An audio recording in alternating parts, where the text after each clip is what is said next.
Hey, it's Jonah Ibsen, ninth grade English teacher at Harwood, with a quick overview of how I've used Schoology in my classes this year.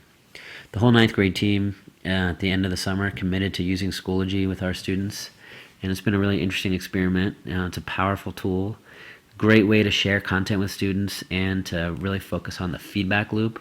So just using this learning management system, this website, or app on their iPads, students can get materials from you, the teacher. They can submit work using basically any app, the camera, their voice recording, text, just about any way that they can create something. They can submit it to Schoology, get feedback from you, the teacher.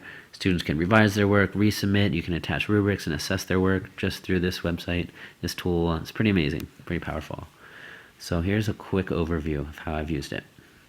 This screen that I first see when I open Schoology, well, this is one particular class, but my 4 sections are pretty similar. Some different materials here and there, but basically the same kind of stuff. So I just focus on this class. If you look at the updates here, this first page that you see starts with most recent posts and goes all the way back to the beginning of the school year. Mostly I use this just for kind of daily reminders or to show students at a glance what they're going to be doing during a given week of school. Here's a week back in February. A little glimpse as to what they're doing each day, which was, kind of helpful for some students to see what the week ahead entailed so they could do some planning. It was more definitely helpful for some students than others to see a week at a glance.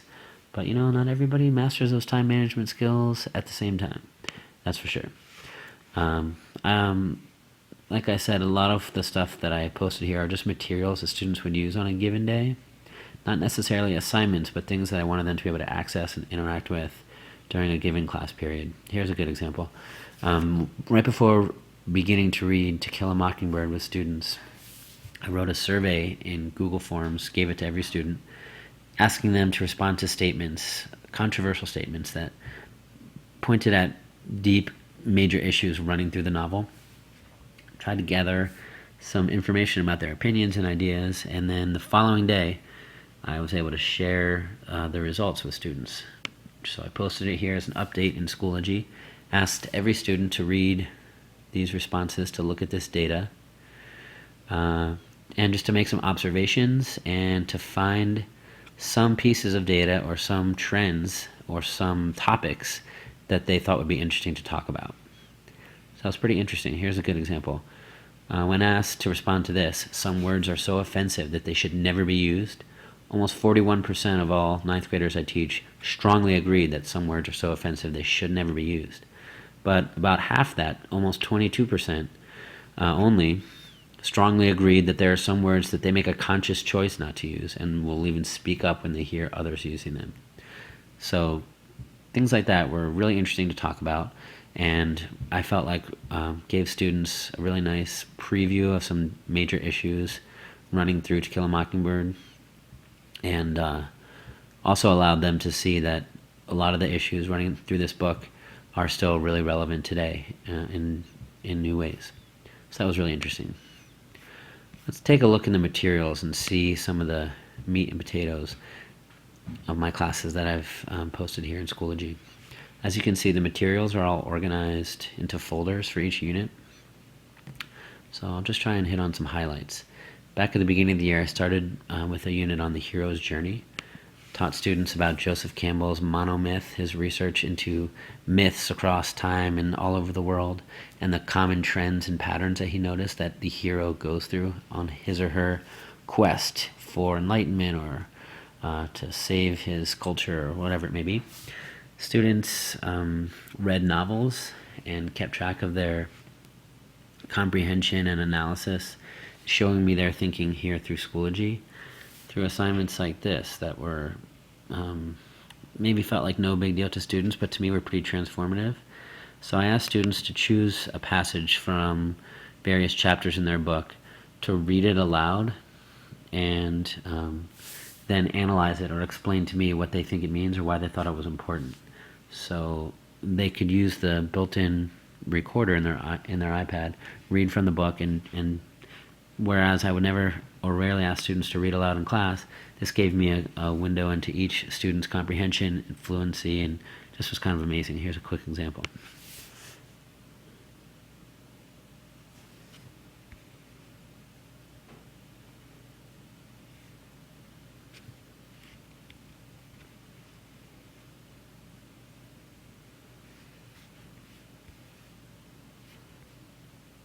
Not really working. Try another one.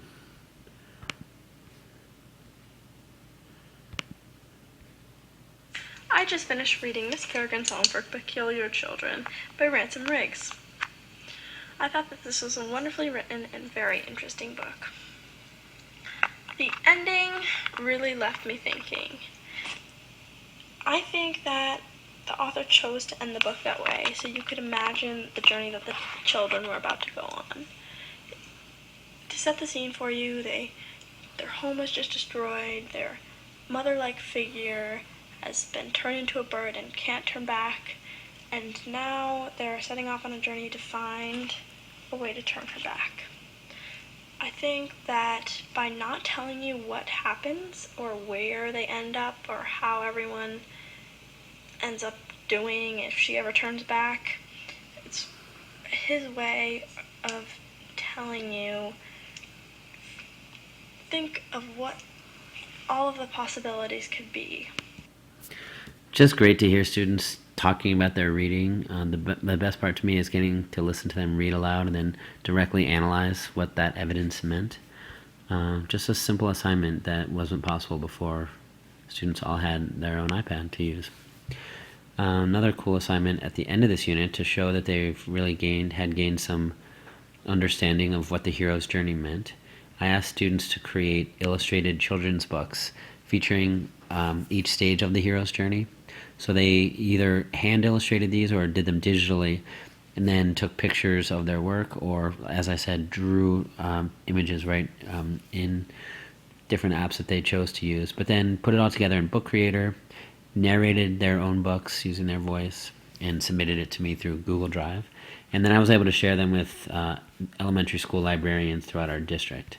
So here's a quick peek into one of those. This is Katie Ferguson's book about a toucan. In the deepest part of the thickest jungle, there lived a family of young toucans. Every day, they flew all around the jungle, laughing and playing, all except for the smallest, Denny. Denny was too small to fly, so every day he waited in the nest for the others to bring home food. So as I said, these books were all shared with elementary school librarians throughout our district who were able to load them onto iPads and have them available for students to listen to and read. Pretty cool. Let's get back into good old Schoology. Going on to another unit, after studying the hero's journey, we took on To Kill a Mockingbird, the classic. And a couple interesting things, besides just having students keep track and show their comprehension of the book, showing me their thinking, and submitting work regularly through Schoology. I also tried to bring in some more current event type materials just to show them the relevance of some of the issues running through the book still today. So one example was one Sunday I just realized that there was this huge march back in December, millions of people marching through the streets of cities like New York City. So I found some great photos that a photographer had posted online. Tried to share them with students, but it wasn't quite working, so I made a Google presentation and shared that with students all through Schoology, and asked them during class just to take a look at these photos and think about how they connected to the book that we were reading. So, on their own, I just scrolled through this presentation looking at all these powerful images, streets of New York City, in response to recent incidences of police brutality,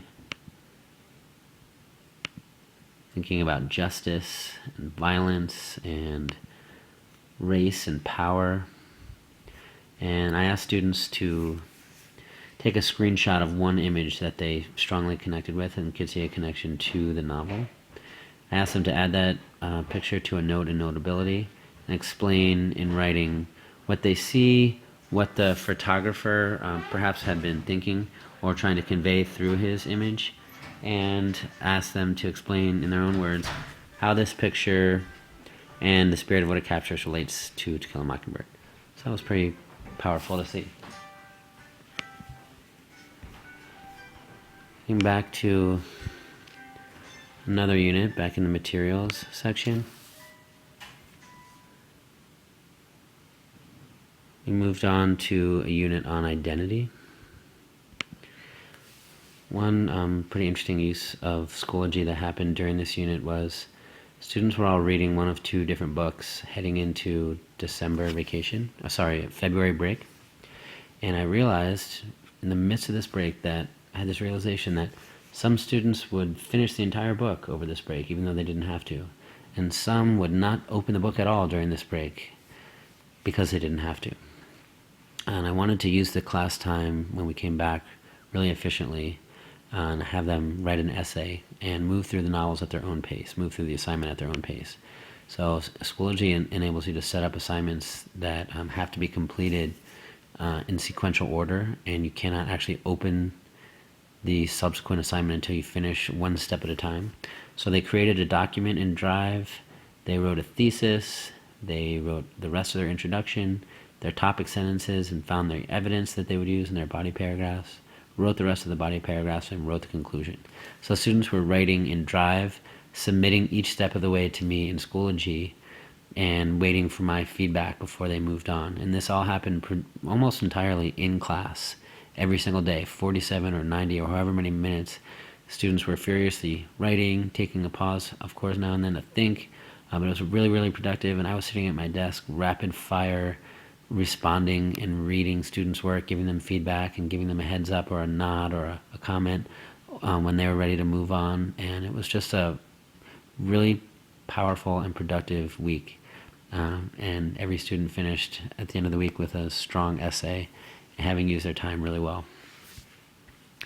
Another pretty cool assignment that happened at the end of this unit was, after studying identity for about a month and reading novels and short stories and a graphic novel and really thinking about what makes fictional characters tick and how they struggle to find themselves, I asked students to identify 3 parts of their own identity that make them who they are, and to do a lot of writing about these elements of their identities and find pictures and put it all together in an iMovie.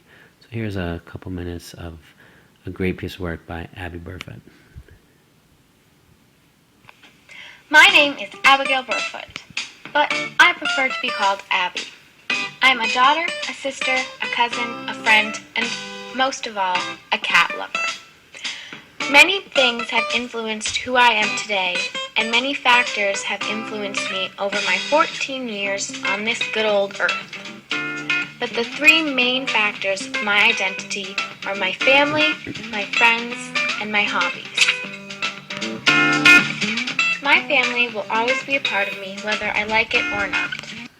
How great is that?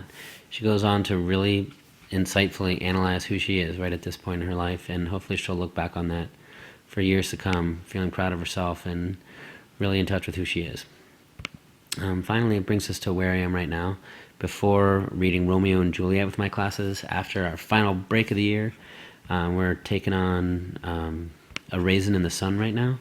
So instead of replacing the kind of falling apart copies of this play, I found a full text version of it online, linked it right here so they can read right on their iPads, open it in Notability so they can mark up the text, which I'm encouraging them to do while they work on this assignment due this Friday, in which they need to take screenshots of marked up pieces of text and explain their significance in their own words. Here's my example. Here you can see in the first scene of Act 1, Ruth Younger clearly expressing what her real conflict is that drives her actions throughout this whole play.